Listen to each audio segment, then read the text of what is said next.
We are here with Broncos former wide receiver Brandon Stokley to chat about one of his good friends, Peyton Manning. Brandon, as you know, it's likely that Peyton will become the third first ballot Hall of Famer in franchise history this Saturday. How much do you think that this accomplishment and weekend as a whole is going to mean to him? Well, I think it's means a great deal to him. Obviously, he comes from a football family.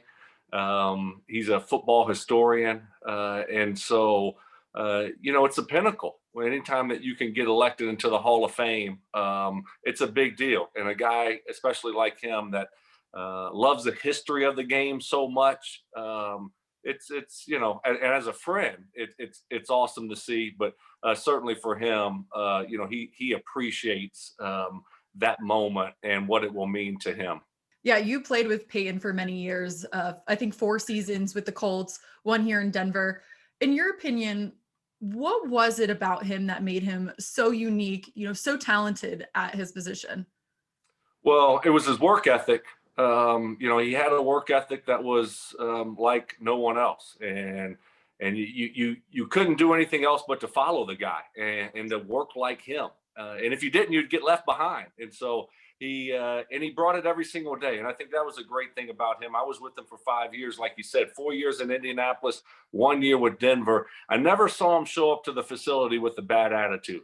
And that's hard to do. You have some mornings where you just don't want to go to work and you're tired, you're sore. But he brought it every single day, had a great attitude, and came there to get better. And that wore off on the whole building, not just the players, his teammates, but the coaches and everybody in the building. And he just had that something about himself that he just wanted to be great every single day. And that's a hard thing to do. Going off of that, he was plagued with injuries throughout his career. I mean, when he came to Denver, he had just been recovering from multiple neck surgeries. What do you think that says about his dedication to the game and the work that he put into retraining his body? He's tough. I mean, he plays the quarterback position, but the guy is tough. And he always wanted to be there for his teammates and not let them down and always answer the call, answer the bell. And that's just who he was. He took, care of his body and worked really hard in the off season and in the weight room, doing his rehab stuff, all of those things. He poured it into trying to stay healthy and trying to improve every single year, and it showed. And even when he was hurt, he tried to go out there and play if he could, and that's who he was. He was accountable to his teammates, to the coaching staff, and to everybody in the building, the fans. That's how he approached it. Yeah, for those who don't know Peyton as well as you do, what is he like off the field? What is he like as a person, as a friend? He's great. Very caring, understanding. He's a guy very thoughtful. I think that's the best word to describe him. Always thinking about others. Does a lot in the community. Obviously, gives back a ton. People don't see that, but he's just a great friend. Just a good dude. Obviously, very funny guy. Very funny, but he's a fun guy to hang out with because he can intermingle in any circles and get along with anybody. Just really a normal guy that likes to have fun and enjoy life. And he remembers everything. He's got a big head and obviously he's got a lot of brains in there and he uses them. He remembers everything. We were playing golf and he met a guy a couple years ago, he'll remember that guy a couple years later if we see him and he'll remember his name. So he's just really good like that. And he is really funny. And so you never want to get into like any kind of prank war with him or anything like that because he's always going to win. I've learned my lessons, but he is very funny. Well, let's talk a little bit about when Peyton was recruited by the Broncos back in 2012. Correct me if I'm wrong, but I think he stayed at your house during that process and you guys would go throw the football back and forth at any local field you guys could find. Tell me a little bit about that period of time. What did you guys talk about? Why do you think that Peyton ultimately chose the Broncos? That's a great question. He did stay here in the basement, and it was a fun, unique time because he was a free agent, and they had a lot of teams trying to get him to sign with them, and it was really cool to kind of be behind the scenes for a couple of days with him here, and we would go out and throw the football. That was him. Even though he was taking these visits and trying to find his next team, he wasn't going to miss a day of throwing, a day of rehab. He stayed on top of all of that. and for me, I just tried to sell him on the city, the fan base, the organization. And obviously he did his homework and talked to more people than myself. But I just, wanted him to know that it's a great organization and it's got potential to be a winner. And certainly, he took the Broncos to the next level when he got here for those 4 years. But it was a cool time. It was a fun time, and he did a lot of homework and research to kind of figure out where he wanted to go. And man, I'm glad that he picked the Broncos, and I know Broncos country is also. Yeah, we certainly are. I know that you talk very highly of that 2012 season, a reunion for you and Peyton there. What was it about that season that, made it so special for you guys? Oh, it was everything. Peyton was coming off the injury, missed a whole year. Nobody knew if he could throw the football again. What kind of quarterback would he be?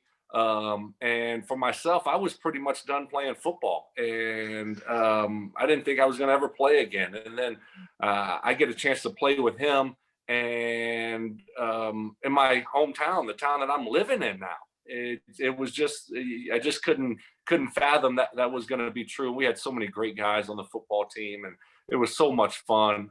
Just enjoyed, really enjoyed. I enjoyed every single day because I knew that it could be my last. And like I said, I was playing for the Broncos and with so many great guys. We just had a great time, and we were playing really well. We were winning football games, and didn't end like not any of us wanted it to end. Unfortunately, it was a sad ending, but I still look back on that season with a big smile because of the relationships and the guys that we had on that team and the coaches. It was just a unique, great, special year.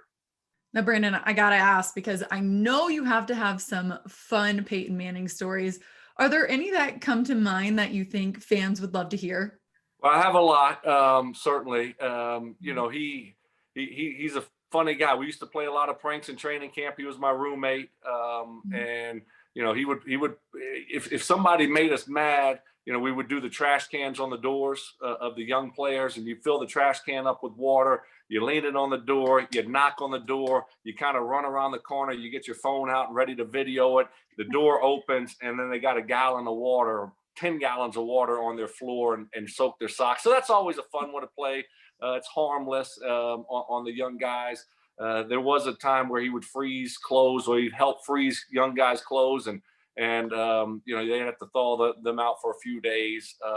He has put in a car in the middle of a lake at training camp before, which is a pretty good one. If you wake up and you're a coach and you see your car or your golf cart in the middle of a lake on a little bitty barge like that, that's probably not what you want to see first thing in the morning. But he's got a lot of them. He does a lot of funny things, and so it's I just try to be with him and not going against him. I think that's the main thing, is be on his side. Yeah, that's the key. Last question for you, Brandon. This might be a hard one to answer too, but how would you describe the legacy that Peyton is leaving behind on this league and this game that he loves so much?